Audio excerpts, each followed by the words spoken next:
ఓం శ్రీ పరమాత్మనే నమః. భగవద్బంధువులందరికీ ఈ దాసుడి హృదయపూర్వక నమస్కారాలు. శ్రీమద్ వాల్మీకి రామాయణ అంతర్గత సుందరకాండలో మనం ఇవాళ 14వ సర్గలో ప్రవేశించాం.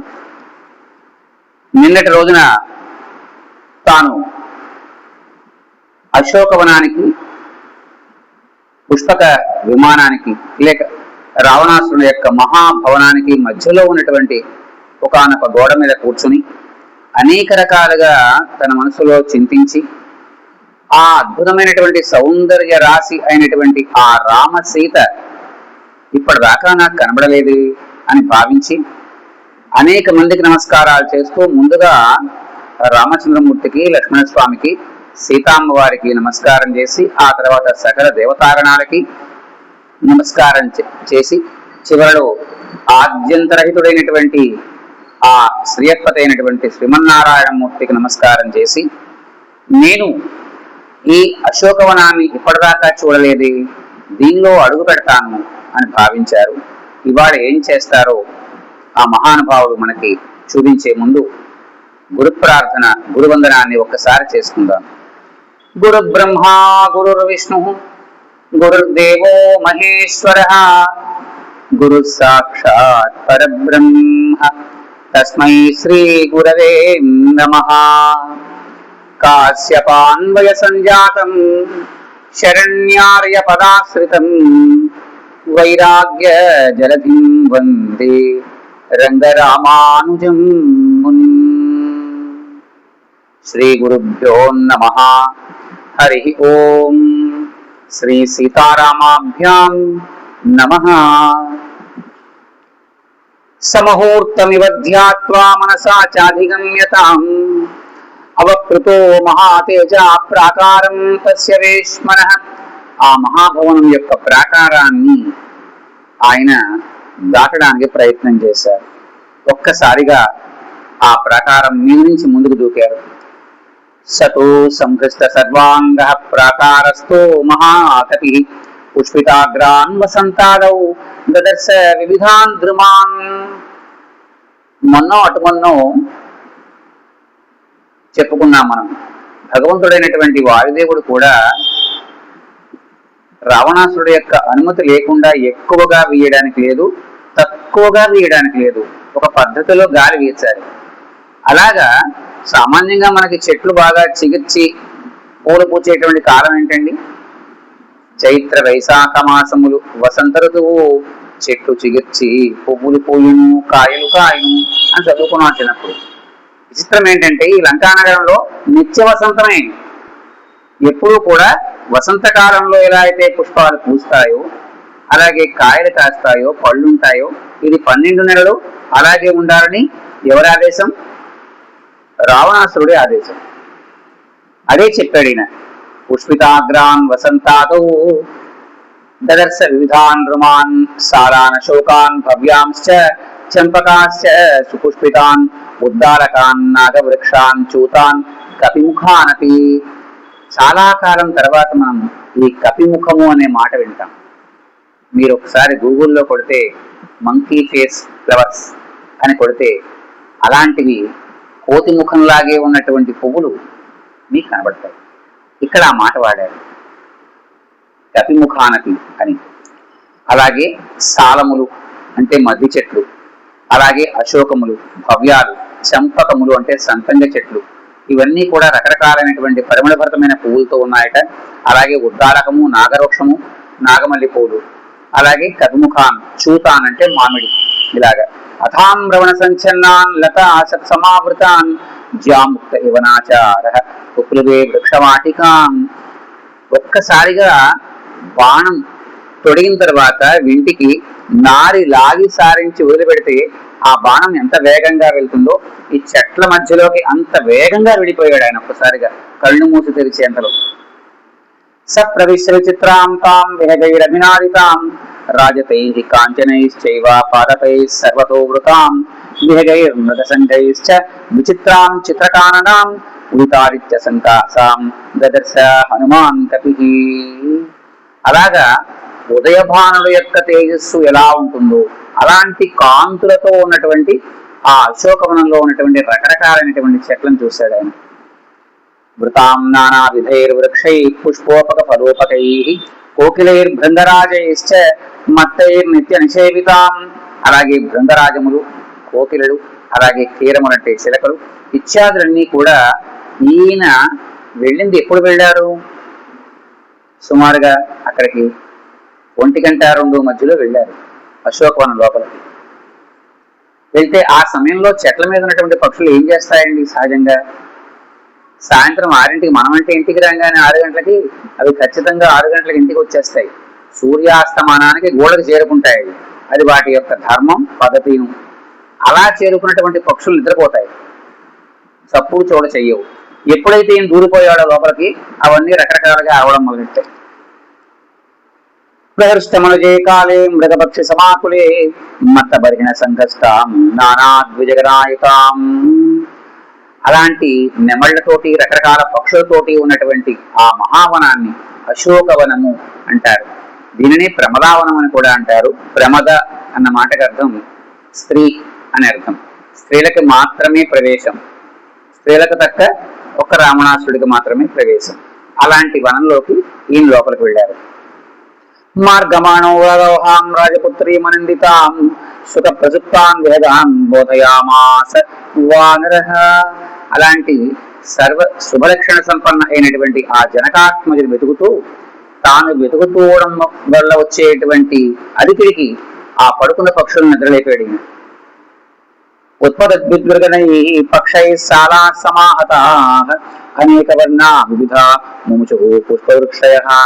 అలా ఈయన ఎప్పుడైతే చెట్ల మధ్యలోంచి వెళ్ళిపోతున్నాడో ఈయన వేగానికి చెట్లకు ఉన్నటువంటి పువ్వులన్నీ కూడా రాలడం మొదలెట్టాయి. పుష్పావకీర్ణే సుశుభే హనుమాన్ మారుతాత్మజ అశోక వనికా మధ్యే యథా పుష్పమయోగిరి. ఈ ఆంజనేయ స్వామి మీద ఆ పువ్వులన్నీ పడి ఆ ప్రదేశం అంతా కూడా ఒక బ్రహ్మాండమైన పర్వతంలా భాషించింది. దిశసర్వా ప్రధావంతం వృక్షషండగతం కపిం దృష్ట్వా సర్వాణి భూతాని వసంత ఇతి మేరిరే.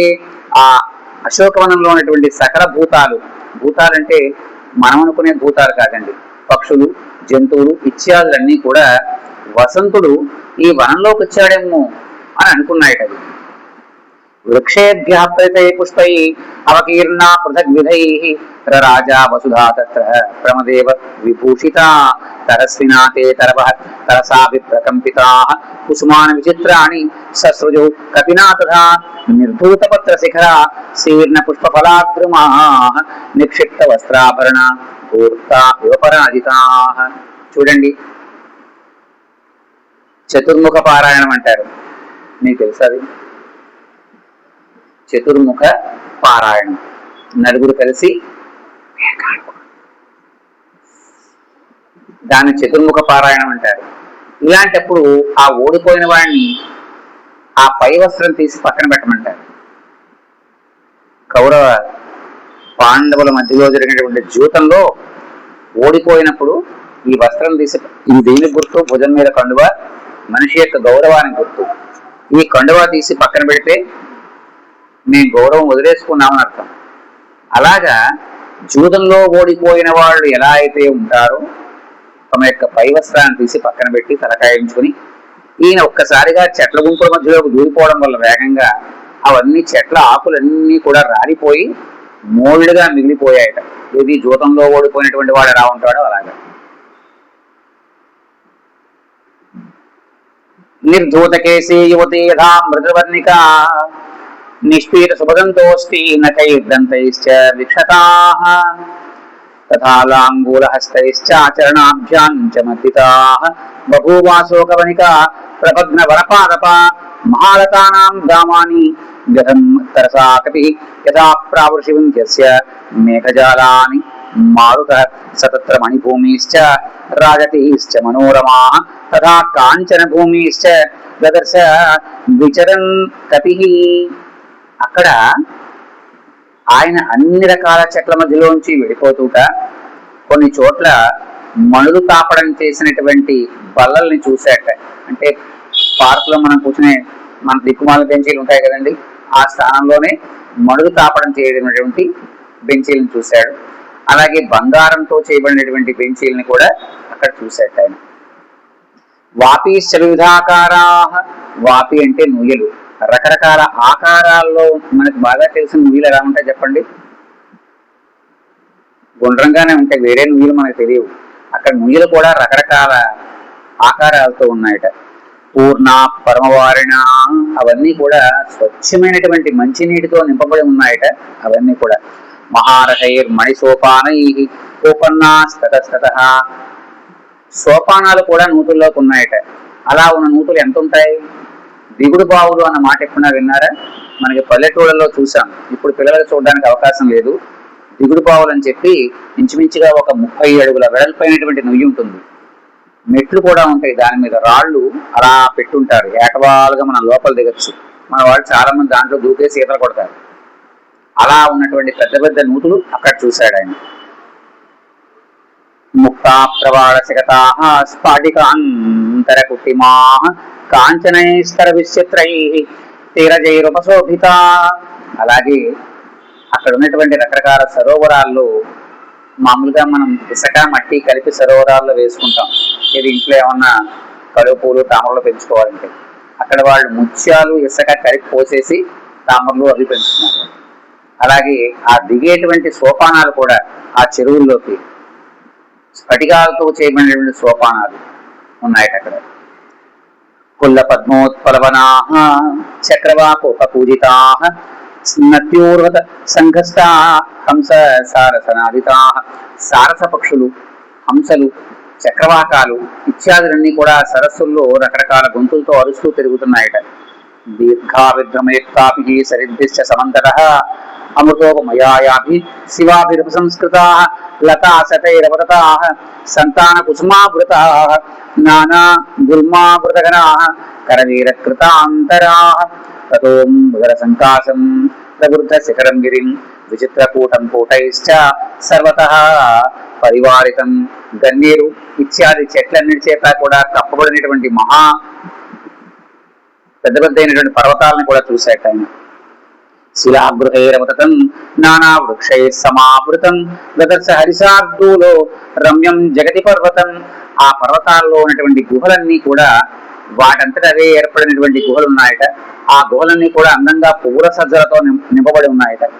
గదర్శ నగా తస్మాత్ నదీం నివృతాకపి అంకాదివ సముత్పత్య ప్రియస్య పరితాం ప్రియాం. అలాగా ఆ పర్వతాల మీద నుంచి ఒక ధార కిందకి వాళ్తుందట.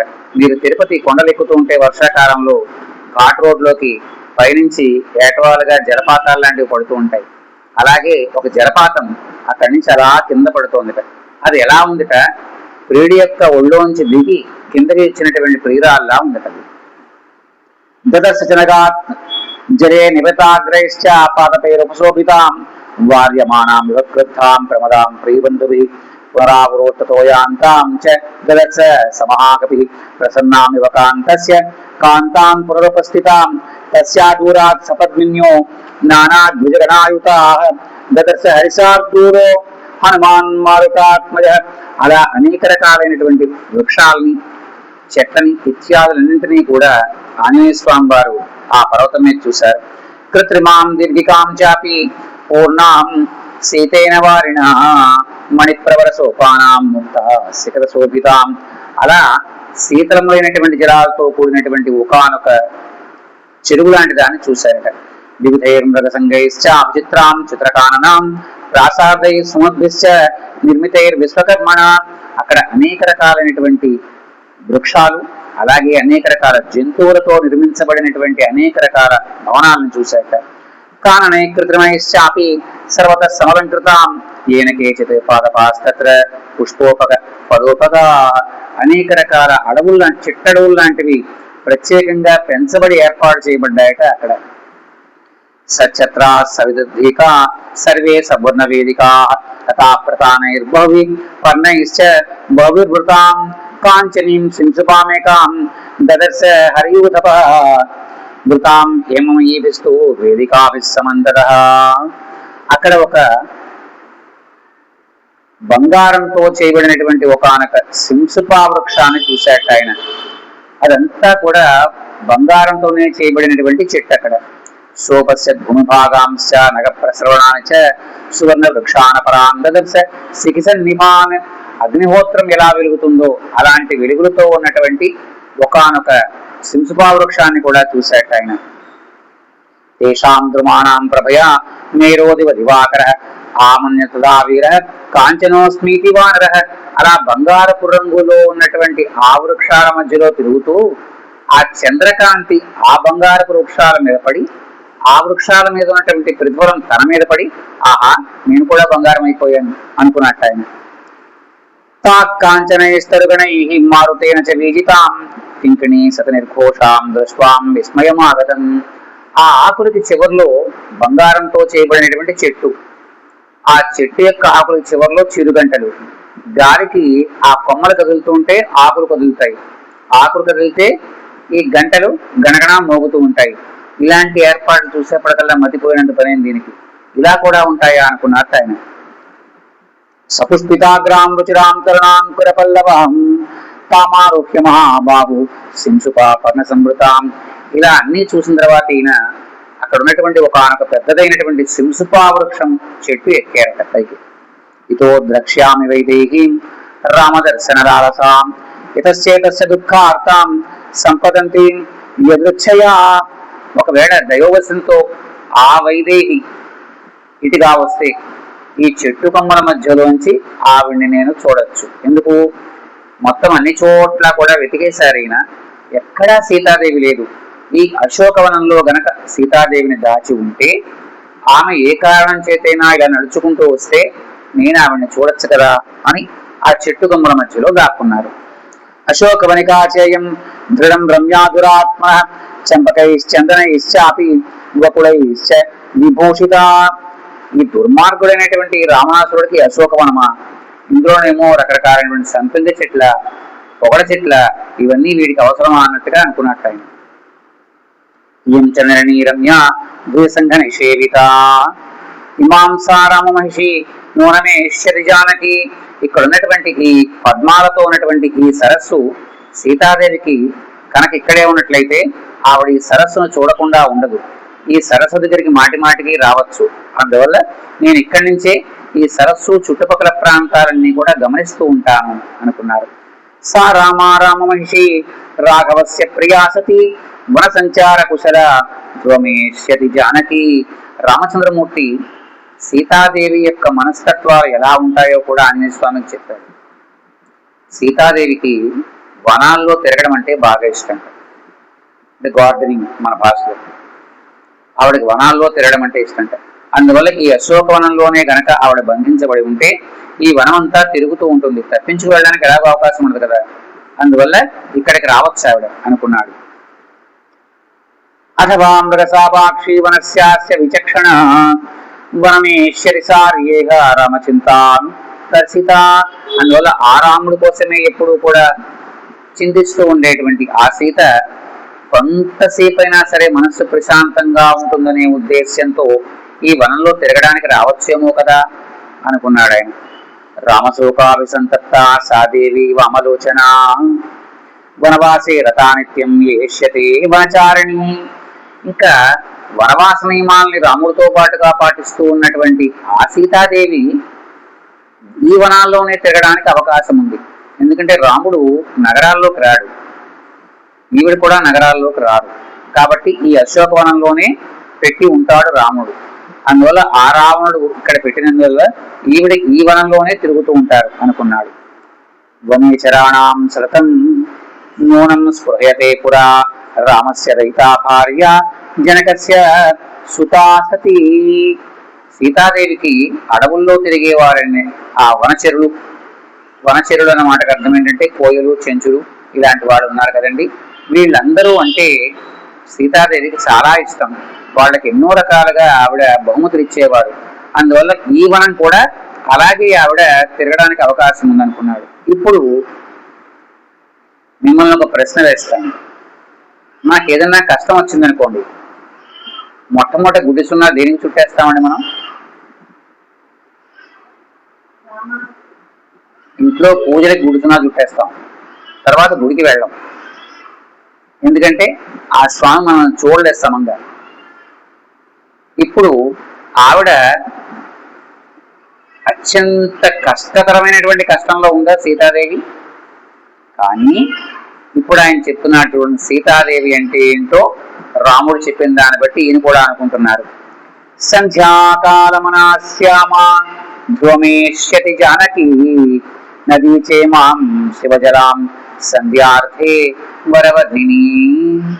ఎందుకు అక్కడ ఉన్నటువంటి ఆ చిన్న సెలయేరు దగ్గర, అలాగే అక్కడ ఉన్నటువంటి ఆ చిన్న చెరువు, తామరపూలతో నిండినటువంటి చెరువు దగ్గర ఇలా ఈ చెట్టు మీద కూర్చుని ఎందుకు కన్ను వేశాడు ఆయన అక్కడ అంటే, సీతాదేవి తాను ఎన్ని కష్టాలలో ఉన్నా సరే సంధ్యాకాలంలో చేసేటువంటి సూర్యోపస్థానాలు మానవు. ఇది సీతాదేవి అంటే. అంత కష్టంలో ఉన్నా సరే ఆమె ఎలాంటి పరిస్థితుల్లోనూ ఉదయం పూట సంధ్యావందనం, సాయంత్రం పూట సంధ్యావందనం, మాధ్యాహ్నిక సంధ్యావందనం మారదు. మనం మొట్టమొదటి గుడిసున్నా చుట్టేస్తామని ఇందాక చెప్పాను కదండి. కష్టం వస్తే మొట్టమొదటి దేవుడిని పక్కనెట్టేస్తాం, ఆ తర్వాత లేటుగా లేస్తాం. ఏం చేస్తాం, పొద్దున్నే స్నానాలు చేస్తే దేవుడు ఏం చూసాడు మమ్మల్ని అని వీడు 8 దాకా పడుకుండిపోతారు కష్టం వచ్చినప్పుడు. అందుకో అలా కాకుండా సీతాదేవి ఖచ్చితంగా ఈ సంధ్యా సమయంలో, అంటే అప్పుడు సంధ్యా సమయం ఎప్పుడు వస్తోంది, ఆయన రాత్రి 2 గంటల సమయంలో చెట్టెక్కాడు అక్కడ. అంటే ఏ సంధ్య వస్తుంది అప్పుడు? ఉదయపు సంధ్య వస్తుంది. అంటే 5:30, 6 మధ్యలో తెరవారుతుండగా ఆవిడ ఇక్కడికి రావచ్చు అనుకున్నాడు ఆయన. తస్యాశ్చానురూపేయం అశోకవనికా శుభా శుభాయా పార్థివేంద్రస్య పత్ని రామస్య సమ్మతా. అందువల్ల మంగళప్రదమైనటువంటి ఈ అశోకవనం అలాంటి రామచంద్రమూర్తి యొక్క భార్య అయినటువంటి సీతాదేవి ఉండడానికి అన్ని విధాలా తగింది అనుకున్నాడు. ఇది జీవతి సాదేవి తారాధిప నిబానన ఆగమిష్యతి సావస్యం ఇమాం శివజలాం నది. ఒకవేళ సీతాదేవి బ్రతికి ఉన్నట్లయితే ఖచ్చితంగా సంధ్య వార్చడానికి ఈ సెలయేటి దగ్గరికి వస్తుంది అనుకున్నాడు. ఏవంతు మత్వా హనుమాన్ మహాత్మా ప్రతీక్షమాణో మనజేంద్ర పత్ని అవేక్షమానస్య దదస సర్వం సుపుష్పితే పర్ణఘనే నిలీన. ఇలా తన మనసులో భావించినటువంటి ఆ ఆంజనేయ స్వామి ఆ చెట్టు కొమ్మల మధ్యలో ఎవరికీ కనబడకుండా గుబురుగా ఉన్నటువంటి ఆకుల మధ్యలో దూరిపోయి అక్కడ ఉన్నటువంటి పరిస్థితులన్నింటినీ కూడా జాగ్రత్తగా చూస్తూ ఉన్నారట ఆ మహానుభావుడు. మంగళం కోసలేంద్రాయ మహనీయ గుణాత్మని చక్రవర్తి తనూజాయ సార్వభౌమాయ మంగళం. హరి ఓం తత్సత్.